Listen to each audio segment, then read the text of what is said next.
Hello everyone, welcome to Hedge and Haven. Hedge fund managers often earn staggering sums, with some raking in over $1 billion annually, while overseeing assets that surpass the GDP of certain European countries. These financial titans frequently find themselves in the spotlight due to scandals involving illegal activities, such as insider trading, market manipulation, and Ponzi schemes. Jeffrey Epstein, for instance, was rumored to have ties to hedge funds. As some of the most influential institutions in global finance, hedge funds control trillions of dollars, sway asset prices through their trades, and shape markets in ways that often go unnoticed by the average person. But what exactly are hedge funds? How do they operate? How does one get involved? And how do they manage to profit even in the face of losses? Simply put, a hedge fund pools money from wealthy individuals and institutions, investing it across a diverse range of assets. Unlike traditional funds, hedge funds are expected to be market wizards, delivering outsized returns regardless of whether the market is booming or crashing. Their unofficial golden rule? Never lose money. Hedge funds stand apart due to several defining traits. First, they cater exclusively to the elite. Unlike mutual funds, they're not accessible to the general public, restricting participation to accredited investors, typically those with a net worth of at least $1 million or an annual income exceeding $200,000. Second, they operate with minimal regulation and a veil of secrecy, functioning as the cowboys of finance with fewer oversight constraints and only disclosing trades quarterly via 13F reports. Third, they employ aggressive, high-risk strategies, leveraging tools like short selling, debt, leverage, derivatives, and algorithmic trading to maximize profits. For example, short selling involves betting against a stock, like borrowing a share of Apple, selling it for $100, and repurchasing it at $80 after a price drop to pocket the $20 difference. Leverage amplifies trades using borrowed funds, boosting gains but also magnifying losses, a practice Warren Buffett and Charlie Munger famously cautioned against.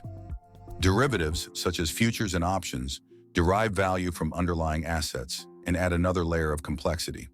Finally, hedge funds charge hefty fees, typically 2 and 20, 2% of assets under management and 20% of profits, ensuring they profit even in unprofitable years. Citadel, managing $65 billion, exemplifies this, earning $1.3 billion annually from its 2% fee alone. Hedge funds deploy a variety of trading strategies. The classic approach involves betting on undervalued stocks, like Microsoft, while shorting overvalued ones, like Tesla, to hedge against market-wide crashes.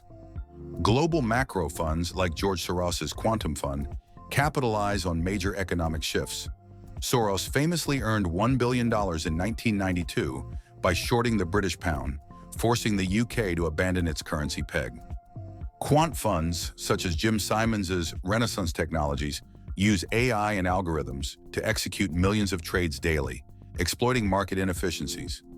Simons's Medallion Fund averaged 66% annual returns, turning a $1,000 investment in 1988 into $140 million today. Event-driven funds bet on corporate events like mergers or bankruptcies, as seen when some profited from Elon Musk's Twitter acquisition. These strategies highlight the ingenuity and risk of hedge fund investing. The industry's biggest names showcase its highs and lows. Ken Griffin, who began trading as a Harvard freshman, grew Citadel into a $65 billion powerhouse, posting a record $16 billion gain in 2022.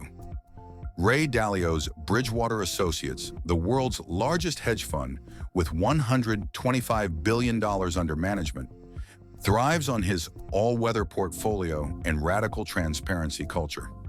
Steve Cohen's SAC Capital collapsed under a $1.8 billion insider trading scandal in 2013, yet he rebounded with a new $30 billion fund and even bought the New York Mets. Bill Ackman's Pershing Square takes an activist approach, famously losing millions shorting Herbalife in a battle with Carl E. Kahn, though he later turned $27 million into $2.6 billion during the 2020 COVID crash. Successes like these coexist with spectacular failures, such as long-term capital management, LTCM, which imploded in 1998 after leveraging $100 billion 30 to 1. nearly triggering a global financial crisis until a $3.6 billion Fed bailout saved the day. Breaking into a hedge fund is no easy feat. The path often begins at an Ivy League school, studying finance, economics, or quantitative fields like math or computer science. Most funds prefer candidates with experience, typically from 2 to 3 years at top investment banks like Goldman Sachs before transitioning via networking. Aspiring hedgies need either exceptional investing skills, mastering financial modeling and stock prediction, or advanced quant abilities, coding profitable algorithms that make money. Connections are critical, as many funds hire solely through referrals, and interviews are grueling, testing candidates with real-time trading scenarios and probability questions to prove they can generate profits and make them money. For those who make it, the rewards are immense, but so are the stakes. What do you think? Any lingering questions about hedge funds? Let me know, and I might dive deeper in a future video.